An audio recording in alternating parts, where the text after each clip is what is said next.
నిజంగా చాలా సిగ్గుచేటు. గిరిజనుల గొంతు అలిసిపోయేలా గర్జిస్తూ ఉన్నారు. అయినా ఈ ప్రభుత్వానికి, మంత్రి నారాయణ గారికి కళ్ళు కనిపించడంలా, వేమిరెడ్డి ప్రభాకర్ రెడ్డి గారికి చెవులు వినిపించడంలా, కోటంరెడ్డి శ్రీధర్ రెడ్డి గారికి కళ్ళు కనిపించడం లేదు. మేము ఒకటే హెచ్చరిస్తా ఉన్నాం, ఈ రోజు వరకు శాంతియుతంగా మా ఉద్యమాన్ని కొనసాగిస్తున్నాం. మా హక్కు, మా గిరిజనుల దళితుల హక్కు సాధించుకునేదానికి మేము గొంతు అలసిపోయేలా రోధిస్తూ ఉన్నాం. అయినా ఈ ప్రభుత్వం పట్టించుకోవట్లేదు. నెల్లూరు నగర ప్రజల్ని, జిల్లా ప్రజల్ని, రాష్ట్ర ప్రజల్ని గమనించమని కోరుతా ఉన్నాం. రాబోయే రోజుల్లో ఏ క్షణమైనా సరే, ఏ క్షణమైనా ప్రజాప్రతినిధుల ఇళ్ళు ముట్టడిస్తాం.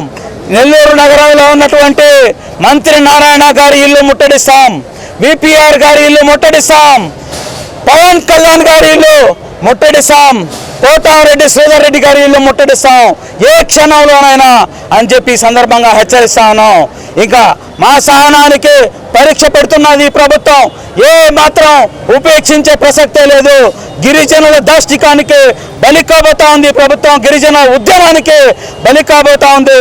రాష్ట్ర ప్రజలందరినీ కూడా, గిరిజన దళిత పెద్దలందరినీ కూడా కోరుతా ఉన్నాం, ఈ ప్రభుత్వానికి కళ్ళు తెరిపించాలి.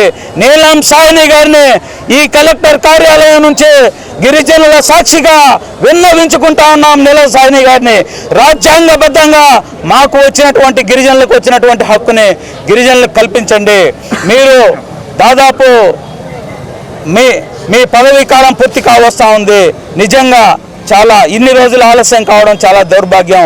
నీలం సాహ్ని గారిని చేతులు జోడించి ఈ ప్రభుత్వ పెద్దలు చేస్తున్నటువంటి కుట్రలను పటాపంచలు చేయమని చెప్పి మేము కోరుతా ఉన్నాం నీలం సాహ్ని గారిని. ఏ క్షణంలోనైనా ప్రజాప్రతినిధుల ఇల్లు ముట్టడిచ్చేదానికి మేము సిద్ధంగా ఉన్నామని చెప్పి ప్రజాప్రతినిధులు హెచ్చరిస్తా ఉన్నాం.